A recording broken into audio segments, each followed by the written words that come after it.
It's live. Hey, everybody. This is Pastor Chris Times here, and I am with Missy. Missy, say hey, Miss. Hello. Yeah, we are talking about something I think that's really interesting.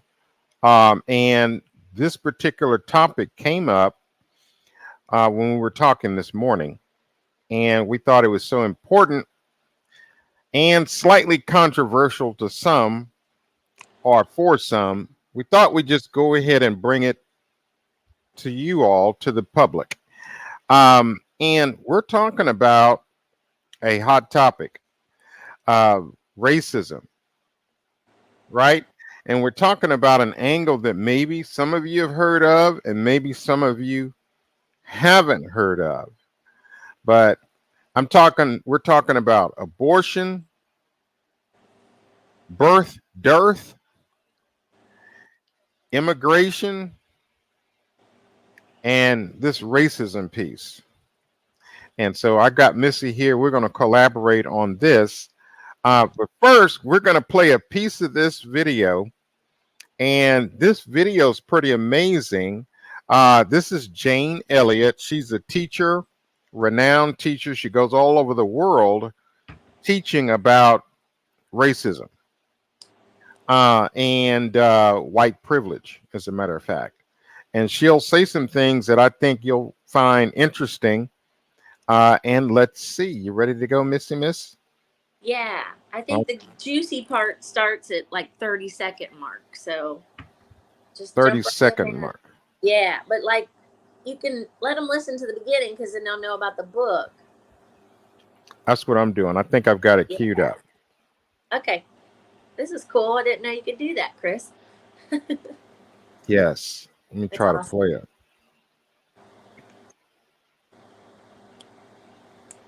Let's see. Hold on a second. Guys, I'm still learning this process here. Hold on. There you go. I saw it light Really up. frightened. If you don't understand the destruction of Planned Parenthood offices, and you don't understand the wall that we're going to build on the southern border of the United States, you haven't read the book The Birth Dearth by Ben Wattenberg. Ben Wattenberg was a brilliant Jewish man who was a member of the American Enterprise Institute. And he wrote a book, the first paragraph of which says, the main problem confronting the United States today is there aren't enough white babies being born in this country. He was an advisor to presidents of the United States. He wrote the book in 1987. He says if we don't change this and change it rapidly, white people will lose their numerical majority in this country, and this will no longer be a white man's land. Now, I'm not misrepresenting this. I'm telling you almost exactly what he says. He says there are three things we can do to solve this. Number one, we could pay women to have babies, as they have been doing in Western European nations for years. Then he says, and these are his words, not mine, unfortunately, we would have to pay women of all colors to have babies, so we don't want to do that. He says the second thing we could do is increase the number of legal immigrants that are allowed into this country every year. Then once again, he says, unfortunately, the vast majority of those wanting to come to this country today are people of color, so we don't want to do that. The third thing he says, and women had better pay attention to this, 60% of the fetuses that are aborted every year are white. If we could keep that 60% alive, that would solve our birth dearth.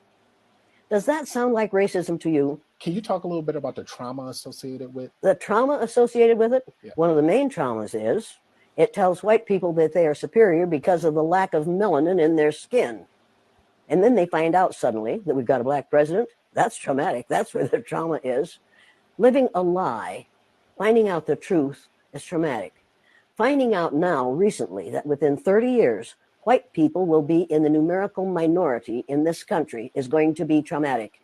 White people are scared to death right now, particularly white males. They're scared to death that they are going to lose their power in the future. And they are. But if you want to get ready for the future, if you want to be treated well in the future, treat others well in the present.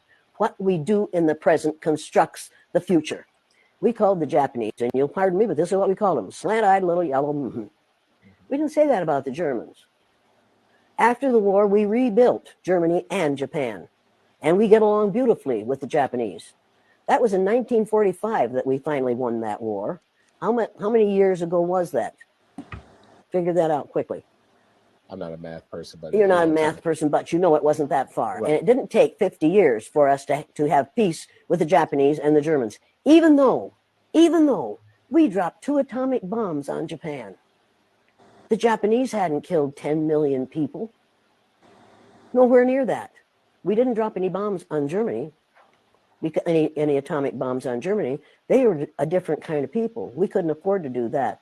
We killed how many Japanese people with 2 atomic bombs? And they forgave us. You want to talk about forgiveness? You want to talk about changing this thing? I cannot understand how Japanese people can stand the sight of any of us. And yet they do. Wow. Yeah. Missy, Oh yeah. let's chime in. What are your thoughts about what she's saying? Well, really, I would have cut it when we were talking about the racism part, because I'm like, that's what we're trying to focus on, is the fact that um, that there's this book, Birth Dearth. Let's talk about first what dearth means. Dearth means lack or scarcity of. So people understand what that book is coming from. The proper title for it is, um, let's see, how was it? It was when free countries realize they're, you know, there's not enough babies being born or something like that. But anyways, dearth means there's a lack of something, and they're trying to get across in this book that in a few decades, like where we're at now, is what she was talking about, is that there's this lack of white people. And then if y'all heard right in that, I think the video said that 60% of the fetuses aborted every year in this country are white. If we could keep that 60% alive, then we can solve the birth dearth, which is, to me, I wrote it down here. It's exactly the reason that they overturned Roe versus Wade, so they can keep white women home, having babies, serving their needs. The white men, it's bigger than me, bigger than just the racism thing for me. But let's just talk about the racism part. Basically, they don't care about the other options of letting any child be born. They want specifically white children to be born. So the 60% of the women that they gave rights to get abortions have now lost their right, because most of the abortions are in this country are white women. So they've given women too many privileges, and now they want to take them back because the white men in charge of this country believe that we're running out of white people, which is the case. I think we're already there, but there's more. It goes deeper than just the racism part, because I lived it for 30 years with white men, 4 different white men, and they basically reflected the beliefs of my dad, and my dad was horribly racist. So I mean, it goes real deep for me, beyond the preference of I'm going to date a different race. And like Chris was saying, let's bring in the part about how you said interracial marriages were illegal as well until how long ago? You know what I What, mean? So they're 50 years ago? literally trying to prevent us from having mixed children because they want pure white children. You know what I mean? So, but I think what they're doing is they've created the reverse in the process. Like, they feared about it, so they brought it on because of fear. They're literally creating it with their fear, because I see more interracial couples than I've ever seen at this point. And I'm like, white women are figuring out that white men, I'm gonna say it, white men suck. They're very self-centered. They're very all about what's good for me and not what's good for us or what's good for you, much less what's good for you. Because the 4 men that I served for 30 years, they didn't care. They had shit scheduled for me when I got home. Sorry about the cussing, but they had my schedule after I got home from work. They already had it planned, which overstepped my boundaries of what I was going to do for the night, how I was going to serve them. I was going to do somebody's hair for them, and they already had them coming over, or they knew what they wanted for dinner, and they were requesting dinner from me, and they were just expect what's going on next for me. And that's the mentality behind living with them for white men. Let me just go ahead and say my personal opinion, and then we get back to you, Chris. White men have made white women the new slaves, because back in the day they used black people as slaves, and they got all their bidding done. They had their food brought to them on the table, just like white women do them for them now. You know what I'm saying? And because white women are real empathic, they're real nurturing, and unfortunately we tend to be a little bit naive, because we let this stuff go on, and 30 years has passed and I realize I haven't done anything to improve my life after I left and separated myself from that toxicity that I was living in and not realizing it.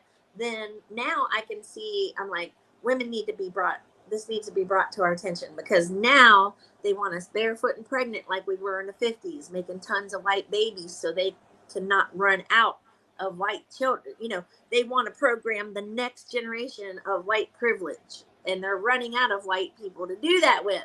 And that's why they have literally done exactly what this man predicted in the book, and they have cut off the ability, the rights of women to step out and get an abortion. Now women are having all these issues. They're having to sue the state of Texas because, Chris, right this morning we watched this on TV, that there's 12 women suing the state of Texas. The one woman, for example, had to give birth to a baby with no skull and no brain. How horrifying and traumatic is that for that woman? They don't care. The agenda is to make more white people. They don't care. So now women can't go out and get an abortion if they don't want to, or if it's a horrifying situation. And I think that women are being horribly, like they don't realize they're under this little spell from white men as well. Like that white men will do anything to control what's going on around them so it benefits them the most, you see. So because they have this pre-programmed idea that they're more privileged than everyone else, and that they should be waited on hand and foot, and this is just another branch of that. This is a big part of why I believe abortion was banned in this country, because of the fear of these white men, and especially the ones in power who already know about this book. And let's talk about the fact that this book is $350 and up to get your hands on, because it's no longer in print. What a coincidence. Isn't that So interesting? that one never finds out about it, but check it out. It's free. It's free online in the Internet Archives, which we'll make sure to post that link somehow so we can get you a free link to read this PDF form off the Internet Archive, because they don't want us to know that this is the hidden agenda of white men in this country. So there you go, Chris. Take it back. Yeah, that's an awful lot of good information. And, we're looking at how racism plays a part in this abortion ban is only one aspect of the current agenda that's going on. If you start looking at the totality of society in America and worldwide, even, you've got a lot of controls in place to keep the status quo. You think about that. There are a lot of controls. One particular person mentioned it. Roland Martin mentioned it today. Well, it wasn't today, but he mentioned it when we watched it today. Basically saying that when a nation takes over and conquers another nation, the first thing they do is get a control of the ammunition, the munitions, right? The weapons. The second thing that nations do is they control the media. Why? Is because they need to program you. Yes. They need to program your mind. They push out what you want to hear. They lie to you. They tell you all kinds of things. And it's like, that controls the heartbeat of the nation. You think about this. I don't know if y'all ever thought about it, but look at all of your mainstream networks, right? Right. ABC, NBC, Fox, CBS, CBS, and CNN. CNN. MSNBC, and the like, right? It goes on and on. Why is it? And if you look at it, tune in any given morning, they're hitting on the same topics, every one of them. You know, they're like clicking. Have you ever noticed that?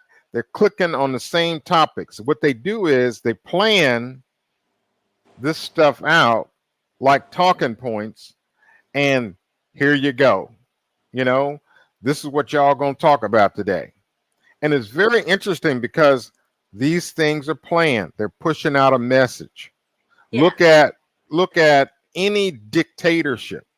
They use the media to push out whatever their message is, right? Whatever they want the public to know or believe, that's what they're pushing out.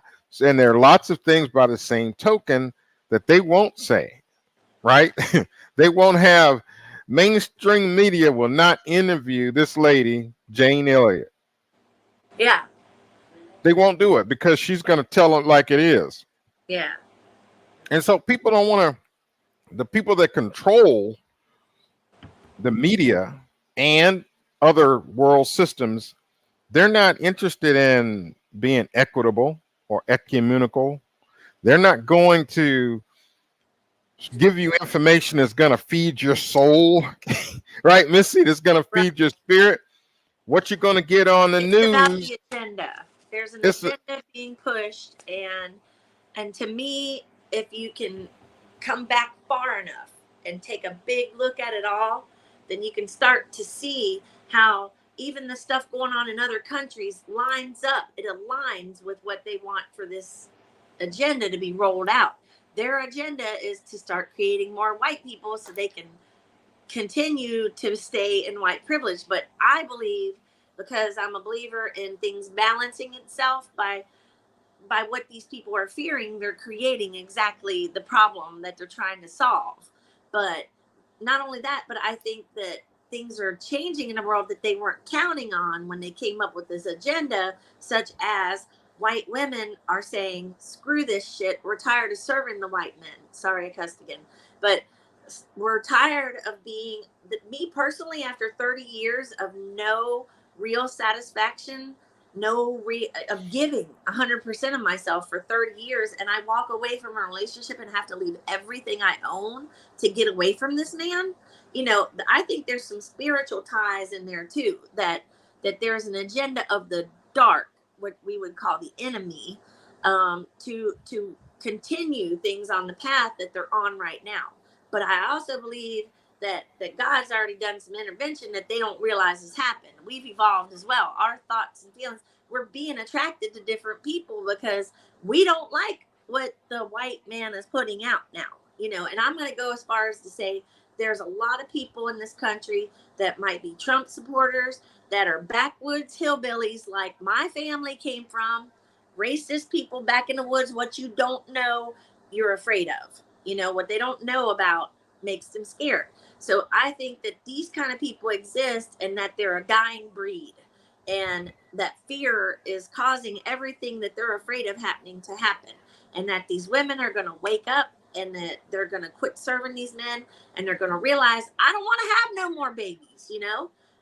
What if here's women in these relationships 30-40 years old, and they can't get an abortion if the you know, their marriage might be on the rocks anyways, like mine were. There was something inside of me saying, this ain't right.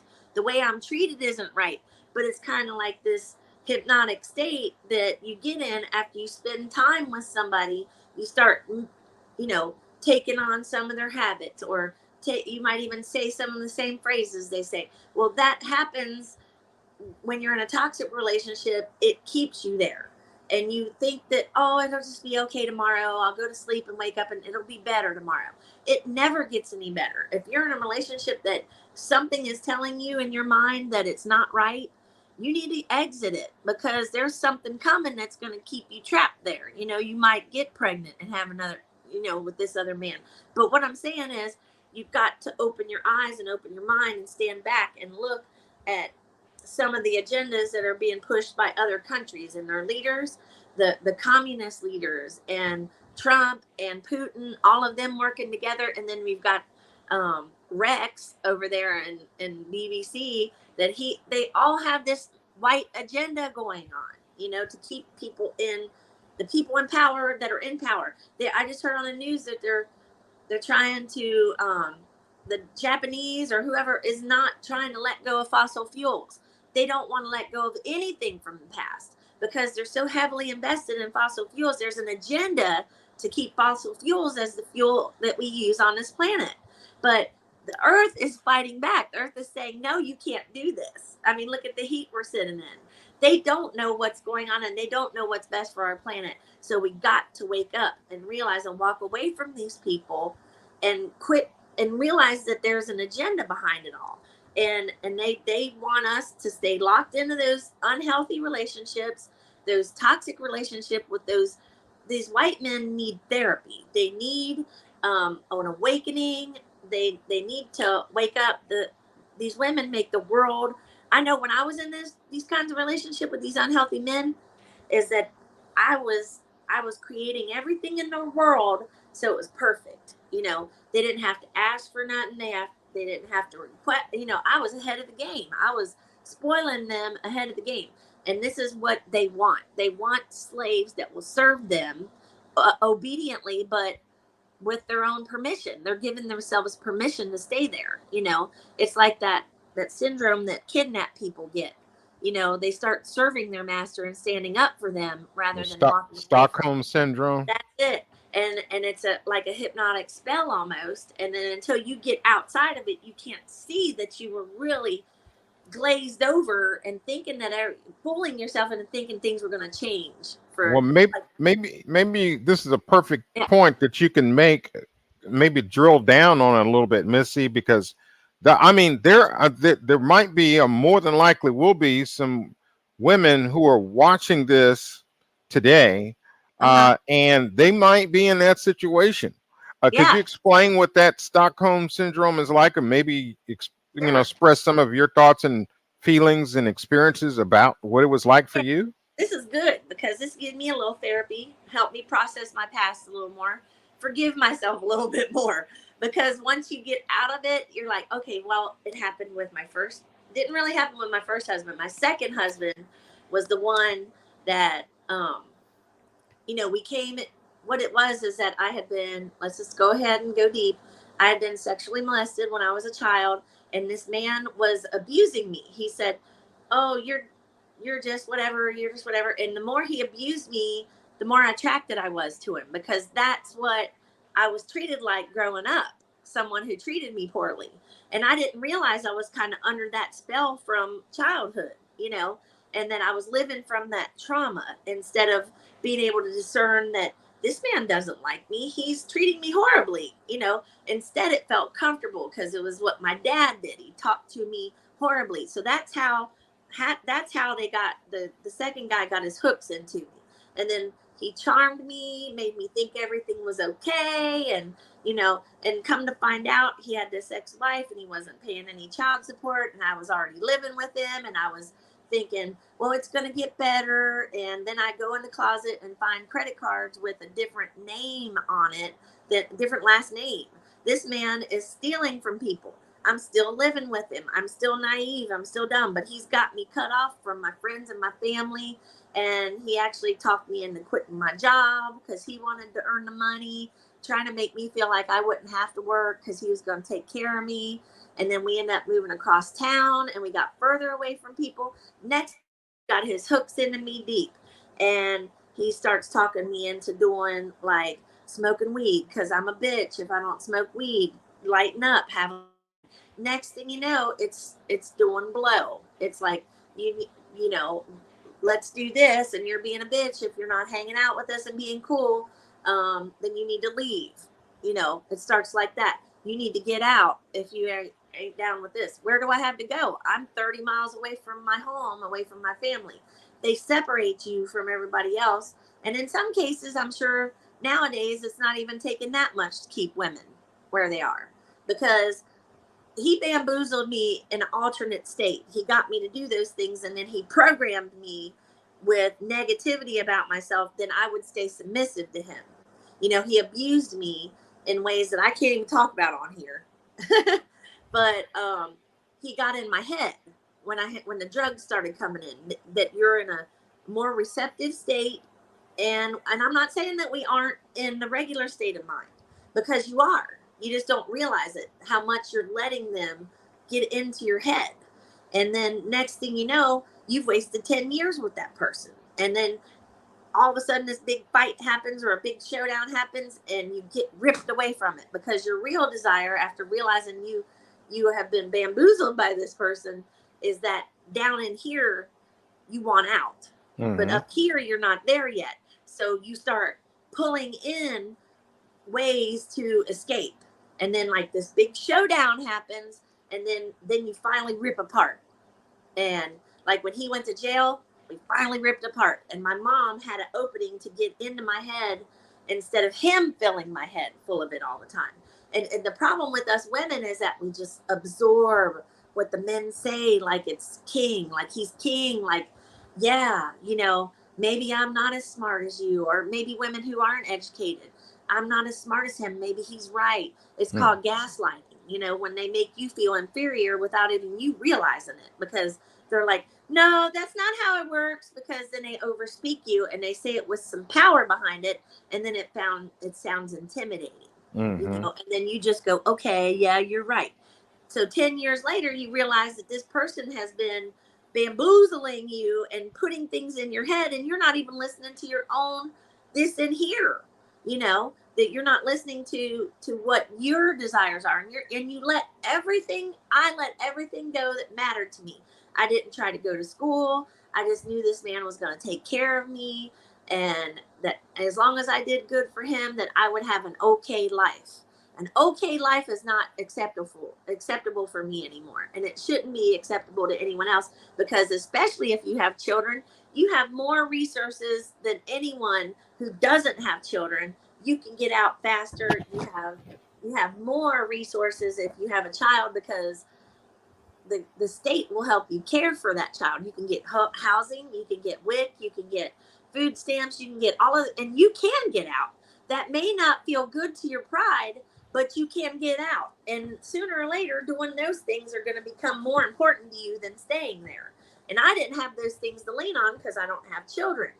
But the thing is you come to that awakening that your eyes have been covered somehow this whole time, and I let 4 men control me, and it just happens over a period of time of you being gentle and sweet and just absorbing everything that person has to say, whether it's right or wrong. And next thing you know, I'm in a relationship where this man is creating crime. He's doing crimes that I'm associated with him on, and I could have gotten in trouble. But that was the extreme with that husband. But so can I do this? And go ahead. there's a piece that you said that I thought was pretty significant Uh-huh. regarding your desires. I'm going to use the term being silenced.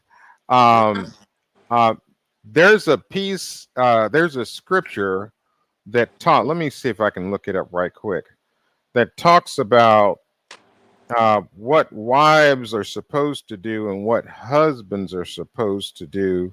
And the Apostle Paul wrote about this very thing. Oh, wow. And let me look it up really quick on my little phone here. Let's see.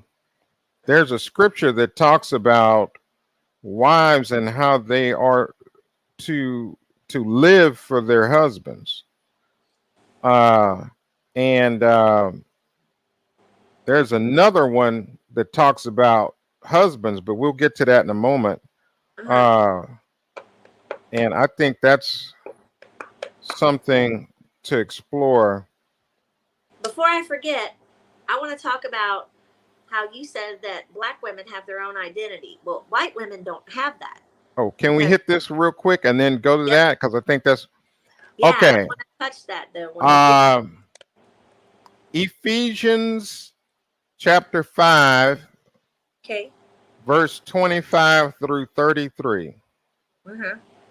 And the Apostle Paul writes this: husbands, love your wives, even as Christ also loved the church and gave himself for it, Mhm. that he might be sanctified and cleanse it with the washing of water by the word. Verse 27 says that he might present it to himself a glorious church, not having spot or wrinkle or any such thing, but that it should be holy without blemish. Key words there. So ought men to love their wives. This is an equivocation here. To love their wives as their own bodies, that he that loveth his wife loveth himself. Okay? And Right. it says, no man, for no man ever yet hated his own flesh, but nourishes and treasures it, even as the Lord the church. So if you love yourself, you're not going to do yourself wrong. Yeah. And if you love yourself being a husband, you're going to treat yourself well. Well, the scripture says you're commanded as a husband to treat your wife just like you treat your own body. Yeah.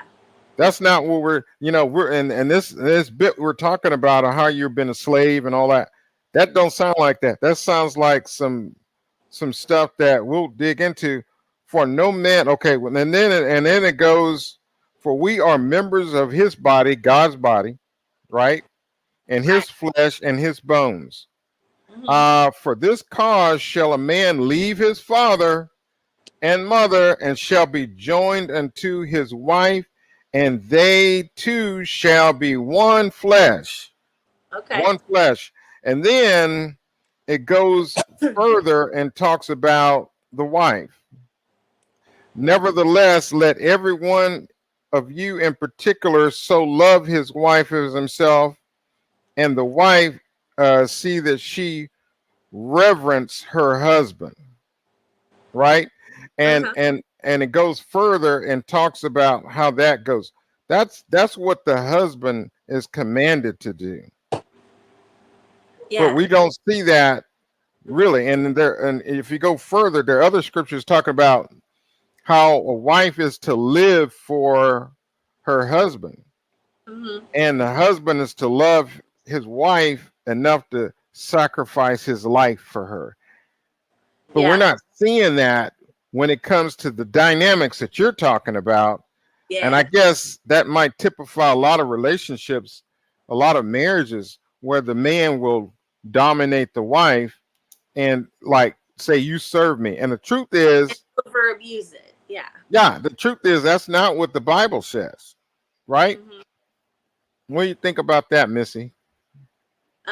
I think you're right on the money with that because well, I, I don't want to just stereotype every white man as that because there's so many good white guys out there that I've noticed it since I come to vacation. I see them loving on their wife, or come to the island rather, and they come here on vacation and they're loving on their wives, and they'll come up and this is for you because I love you, and they buy them a cute gift, and I'm like, oh my gosh, there are good white men out there.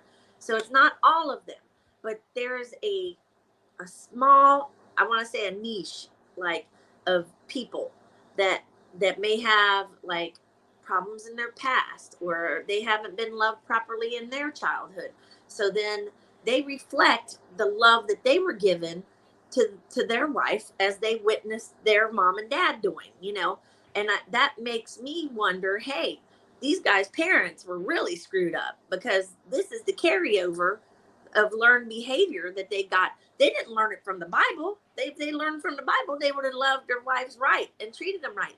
But this is Mm-hmm. a special group of white men that are scared, or they're insecure, or they need to process their past traumas.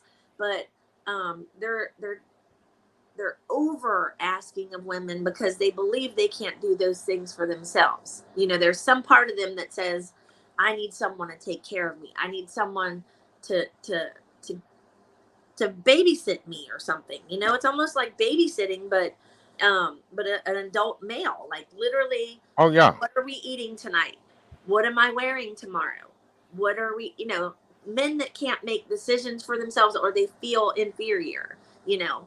And then I'm just gonna go ahead and say that there's a big difference already between white men and black men dating them, because black men, I don't know if it's just because it's Texas or if it's just because it's in their blood or what, but they tend to treat women more respectfully, and they commit themselves more fully than the guy. It just seems like these guys just wanted someone, like my third husband wanted to nail down that marriage so fast that he was willing to move the date up. You know, I need somebody so bad that I got to move the date up because it's not soon enough. We want to get married sooner. And then I went right into taking care. When you, as a woman, you teach them how you allow them to treat you by treating them a certain way when you meet them. If you wait on a man hand and foot, which I learned from my mom, then, and you give them their way all the time and you bend and let them have their way all their time, then you're not teaching them how to treat you. You're teaching them how you want to be treated. So it's partially my fault too, from living from my traumas. I was leaning into the fact that I have to, it fulfills me to take care of a man, like, you know, and stuff like that. But when you snap to it, you realize, I realized I spent 30 years with men who didn't love me properly. You know, that they weren't right here because they witnessed it before them with their parents. So they're just repeating that cycle, you know. But to those women that are in those kinds of relationships, those are the women I'm trying to reach.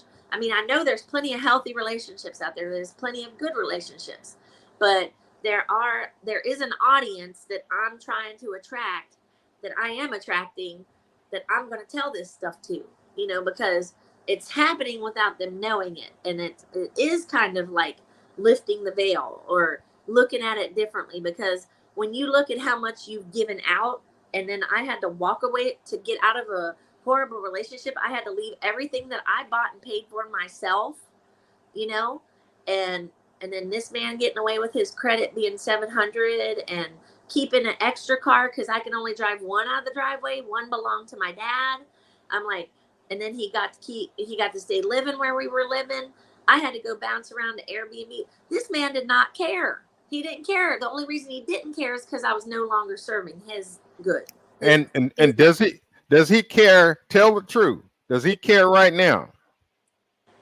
No, because he actually called me last July and asked me to do the prior 2 years taxes, because I had done the taxes for us the whole 10 years we've been together. And he didn't have the first clue how to do. So his taxes haven't been done for 2 years. So he is still thinking that he can call on me to do those things for him for free. Now I could have said, hey, you pay me $100, I'll do the taxes for you. But I did not want to serve this man any longer. He literally called me and had the nerve to ask. He still thinks that I owe him something. You see what I'm saying? Like, it's insane how much their ego is involved. Like, hey, I'll just call Missy and she'll do my taxes for the last 2. He assumed that I would say yes, you know, and then, you know, nothing has changed with him. He's going to go on and treat the next person the same way until he gets his therapy, his realization, his real eyes, like he realizes that there's something wrong with him. It's not the women that are trying to be with him. It's what he's expecting from them. You know, he's expecting the wrong. These men are expecting the wrong kind of treatment. Like you speak more of a relationship that's in exchange. Like, hey, honey, come wash my back, or hey, honey, I need you to come pick me up. My car died. My ex was never available to me at those times. When I reached for him, he was not there. You know, he was giving nothing back to me and expecting everything to continue that I was doing for him. And it just, every time over those years, it hurt a little bit more. In the beginning, you kind of put up with it and you're like, well, yeah, he's working or whatever. I'll find somebody else.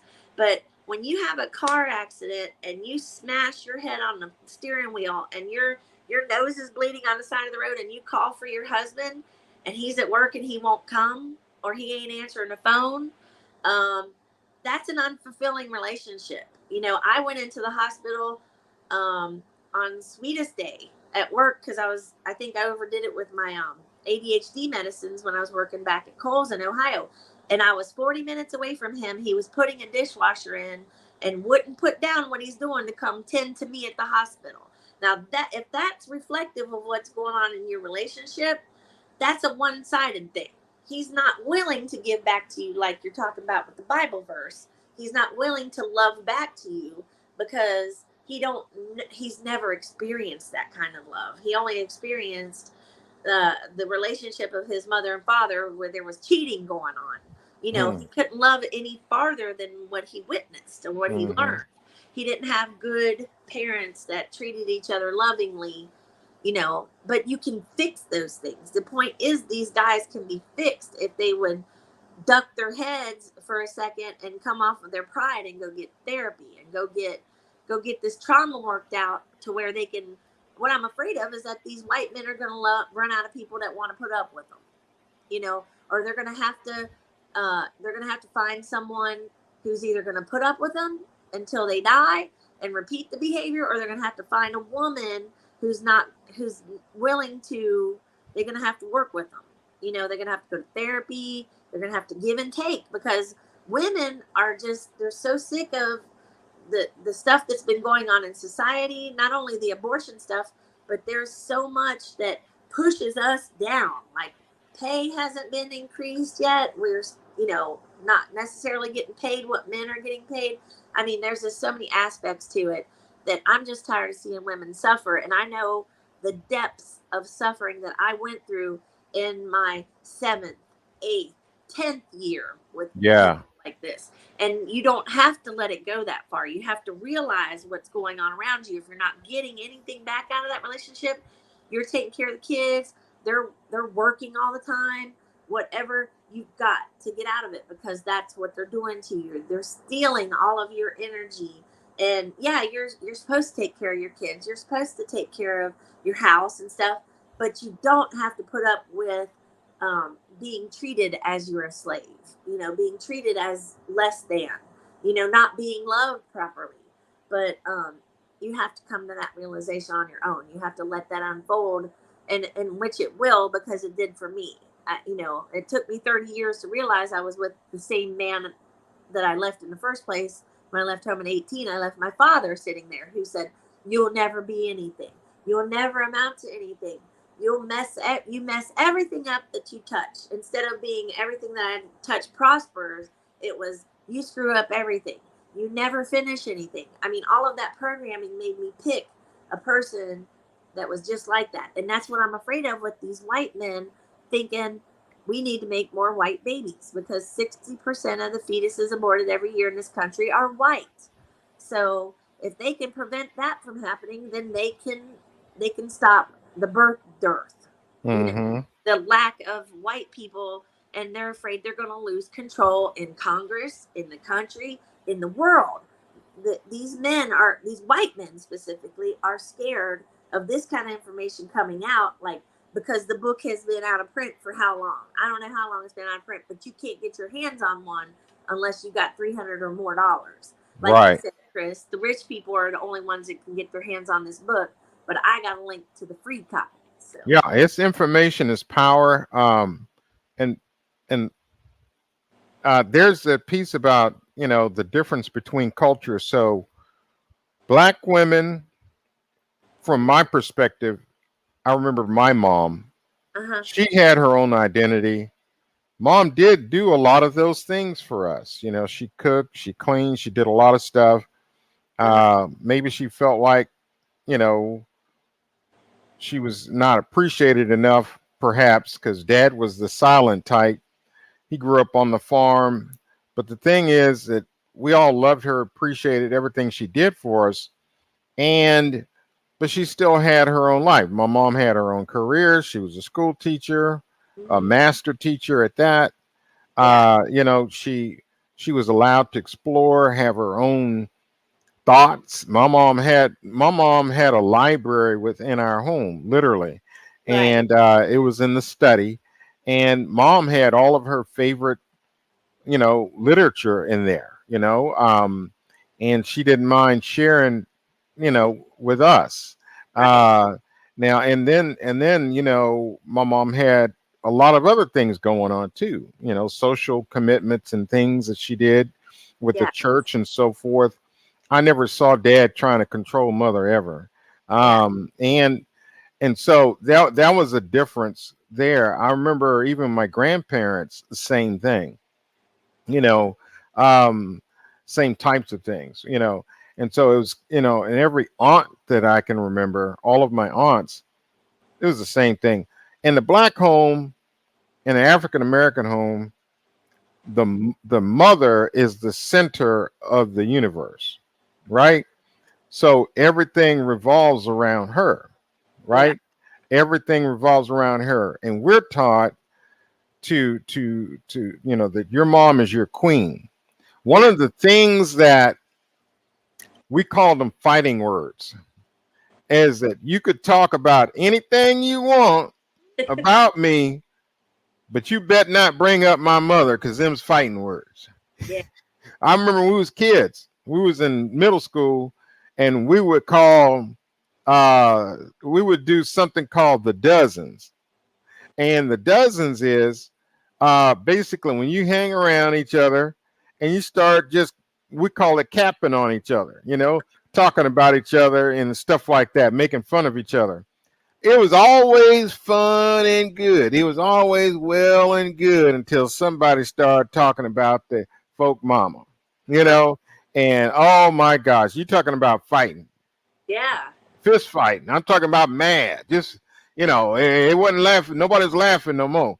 So that's one of the things I know in black families that you don't talk about my mama. You talk about anything else, but don't talk about Yeah. my mama. And so we learned to, like the scripture says, to treat your mom, or in dad's case, his wife, with reverence. You know what I mean? Yeah. Like And that's the Jackie. piece that we grew up with. I think that's probably why a lot of black men, African American men, or most of us, I can't say all, Yeah. have learned to treat women, period, that way. Yeah. I'm gonna give you an example. I remember my dad. I never really thought of my dad as being romantic growing up, but I remember he did some romantic things for Hmm. my mom. And I remember, let me see, was I 18? I had to be, because I was driving. And I wanted to take this girl out on a date. Don't remember who it was. Some cute girl. And dad was, and I was talking to dad about this. I said, Dad, I want to go buy, let's say Caitlin. I want to go buy Caitlin something. I want to do something for her that's really nice. And so my dad, we were driving through the Houston Medical Center, the Texas Medical Center, and I can't remember, it was Fannin or one of them streets. And sure enough, dad pointed out we used to have something called a flower district down there. And it was open 24 hours a day, 7 days a week. I don't even know if it exists anymore. But back in the 80s, it was live and popping. And dad says, you see those shops over there? I go there and buy your mom's flowers when all the time. And I'm like, what? And he's, yeah. And so, and he told me this is how you do it, son. And I'm like, okay. So when I went out on my date, and my twin brother Sam did it too, because I told him. But we would run down there and make these floral arrangements, pick out, birds of paradise and all kinds of stuff, and have them arrange it and put it in a vase, and we'd take it to the girl, whatever. We learned how to do that from our dad, you know. Wow. So it's a difference, even for mom, it's a difference. As a matter of fact, the piece about, getting candy. We would get C's candy. It wasn't even Valentine's Day, but it's like, man, where'd you, this is the kind of candy you got to go get for your girl, blah, blah, blah. And we'd go and hunt down the best candy and all this kind of stuff, or give her the best experiences, or, take girls on picnics, and just, it was thoughtful planning. You know what I mean? And it wasn't just for a conquest. You know what I mean? Yeah. And for me, it was more like, I want to impress her. Yeah. right? I want to show her my best side. You know what I mean? I Yeah. want to, and oh, by the way, I want to make my mama proud. I'll say this last thing about this. When I got married, I remember my mama saying this to my then wife. If my son, she told her this in front of me. If my son does anything wrong, she says, you got my permission to call me. She said, don't call. She said, don't call the police. You call me. I'm standing right there. I'm standing Oh, right wow. there. You Yeah. call me. She says, I will deal with him. And pretty much Mama Irma Jean Woods Times gave the wife permission to kick my ass Yeah. if she needed to. Okay. That's in my presence, right? So this is the kind of person that was in the center of our universe. We learned our standards from her and from the Bible. Right. So it's a little bit different, I think, in the black home. And I'm not saying every black home's like that, but I am saying that, ours was, and everybody that I knew, we all had the same types of mothers. Matter of fact, our mothers would talk to each other. So it was like a network. You know what I mean? So yeah, you couldn't get away with Jack, okay? You just couldn't get away with anything. But that's the way it was, and it was great. I thank God for growing up in that kind of cultural environment because mom made sure that nothing happened to her kids, her boys in particular. And that made the difference, and by the same time it took, and mama held us accountable how, and she would check in. Yeah. You call me anytime you need to talk. You don't even need to have Chris around or whatever. You call me, whatever. And that's how it was. But yeah, what do you think about that, Missy? That's a little bit different, huh? Yeah. Yeah, that's way different than I grew up. It was like, well, I think my family got it from, okay, let's just go deep. Let's go back to Appalachia, Kentucky, where Mm, the women put up with what men put out back then because there was no policing going on. There was no law back in the mountains, like where they could be like, well, I'm not going to do this, and you're not going to make me because I'm going to call the police to keep me safe. There was none of that. They had to put up with however many times these men wanted to have sex. They had to have babies because they didn't have no birth control. So they mm, had to have babies for these men. They took beatings from this men, and my papaws, both of them were coal miners who drank moonshine all day at the mines, all day long in the coal mines.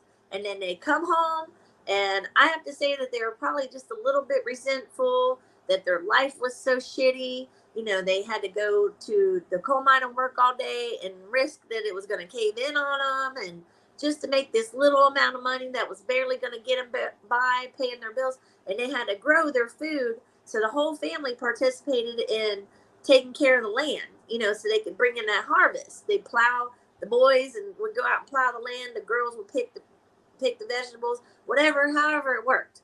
But they raised their own farm animals. They slaughtered them. They hung them up to smoke. And the women were literally slaves to men back in those days. They were back in the mountain. They had to put up with how many times they wanted to have sex, how many times they got hit around or, boxed around, whatever. And, I'm just going to say it, the word incest was rampant where my family grew up. mm. They didn't have choices on who they could have sex with. This is today's reflection of that is taking away the right to get abortions. It Yeah. must trigger that part of me where it's like, you're deciding how many children I can have. Well, I guess I ain't having sex no more then. And you think I can't live without it, but I can because I love myself in here. I don't need somebody else's flesh to lay on me and tell me that I'm important anymore. Now I got this in full check. Now you can't tell me that I'm not valuable if I don't have kids or if I ain't got a degree or if I ain't got, because now I'm free. I'm free of all that programming. But you can't see it when you're in it. until maybe hopefully this video reaches people to where they wake up and they say, you know what, this is programming from, it might just be the women that was brought up in the mountains that are that way, that they were so participatory. Every soul had to participate to survive. My grandma had to stick her hands into, they had a washing machine after the rub board came the washing machine that you could put stuff in and it would agitate it, and then you would have to reach into the water, pull it out, and put it through like this pasta press to get the excess water out, and then they were hanging on the line. Well, then came the time when my grandma, there was a short in the, now my mom joked about this a lot, but it's really not nothing to joke about.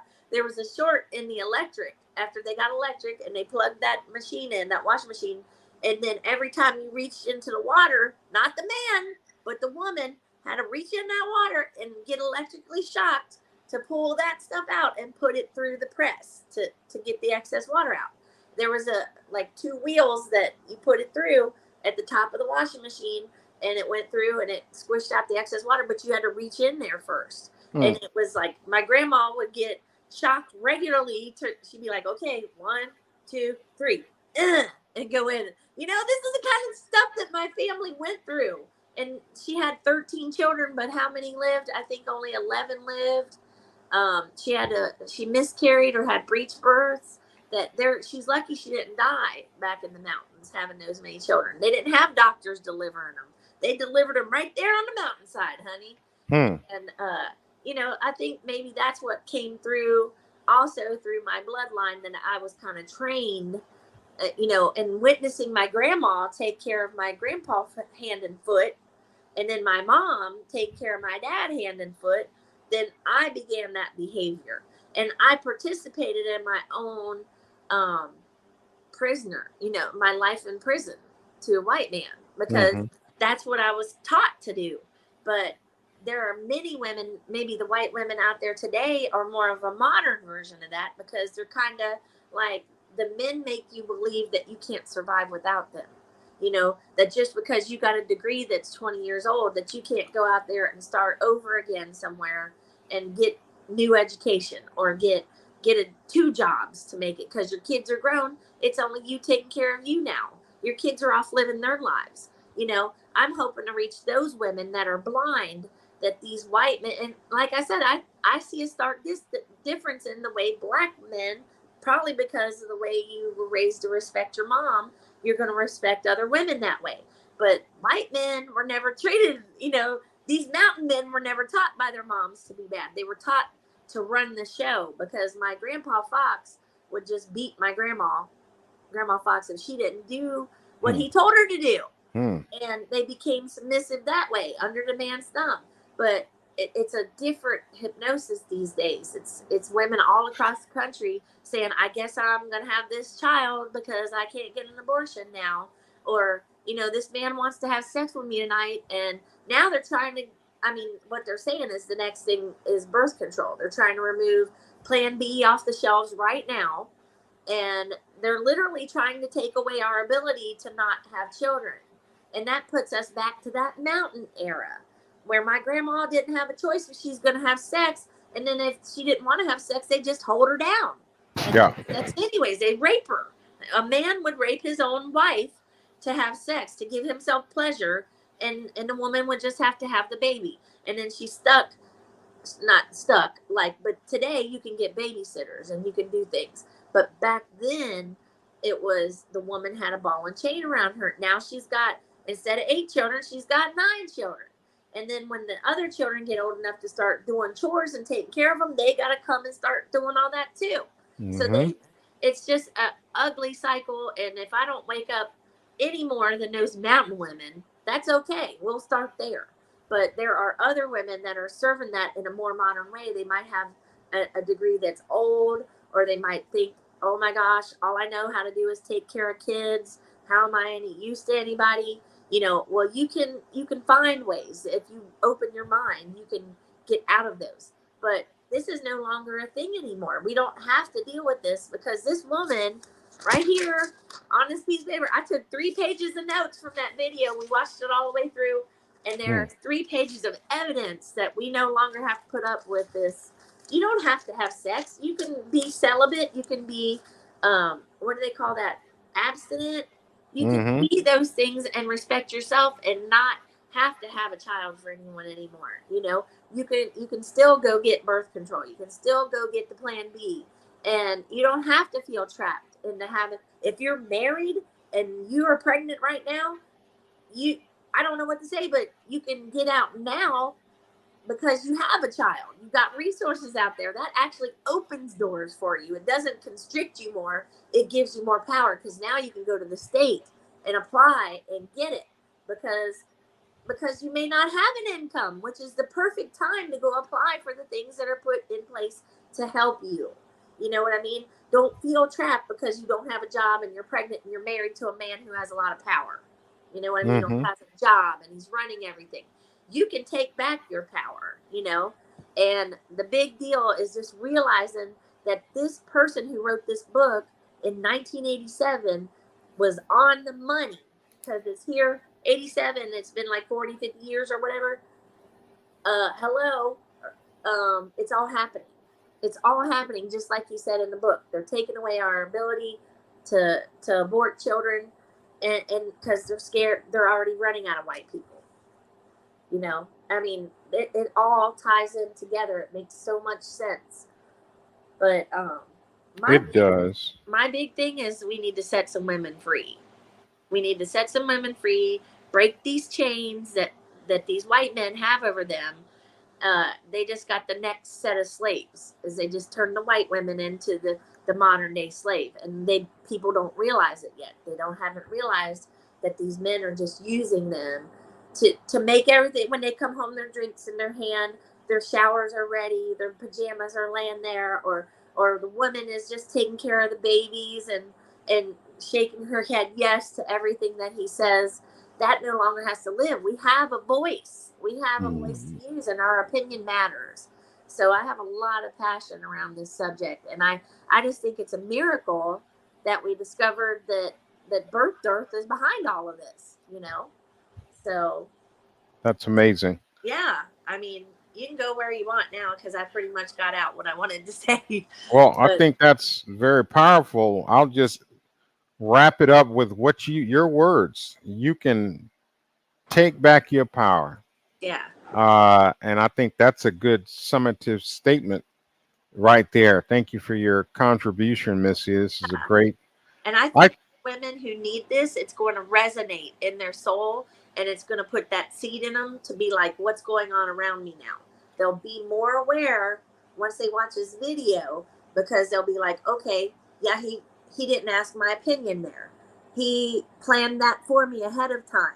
You know, you'll recognize it now that the seed is in your mind, you know, and you'll start to look for it, and you'll figure it out whether or not you're one of those women or not. So there you go. Yeah. There we go. I think that's powerful. And we'll drop that link for the book or that PDF Missy's talking about. Yes. Somewhere in the description. Hey, I think this is a great podcast. Thank you, Missy. Of course. You're welcome. Thank you for having me on and letting me share that passion that it's just been stuck in me. Yeah. Yeah, that's amazing. And of course, I want to tell people that I'm going to be writing my whole story so you can read all of this craziness that has been going on with me for 50 years, and then how I broke out of it. And it's just an incredible story, you know. And not only that, it involves, for you guys who are believers in angels and demons, you'll really like my story, because there's a big element of spirituality that goes, you know, that you're going to like in the book too. But it's going to be coming soon. I don't know when it's in the canal. It wants to be birthed. So we'll see what God does to fulfill that for me, you know. So that's amazing. We'll just keep you updated. Wonderful. All right, Missy, you want to tell people how to get in touch with you in case you want to work with them in some type of way? Sure. Yeah, I can definitely mentor or coach some people if they reach out to me. I am on Facebook. If you just type it in that search bar at the top, Missy S. Conley, all together. You can message me through that on Facebook, or you can follow me on Facebook and reach out to me on a comment. Somehow, like, you can get to me, you know. And on TikTok, YouTube, and Instagram as Missy Conley 1972, and it's spelled MISSYCONLEY 1972. So there you go. You can find me that way. Yay. And you can always find me, folks, on Instagram, Facebook. I don't use TikTok much because I don't know how to use it that great, but I'm on there. And I'm on ChristopherTimesMA.com. You can look me up there. I have a Google page there also. All right, guys. God bless and keep you. And I pray. Thank you for All right. watching. Y'all take care. Bye-bye. Bye bye.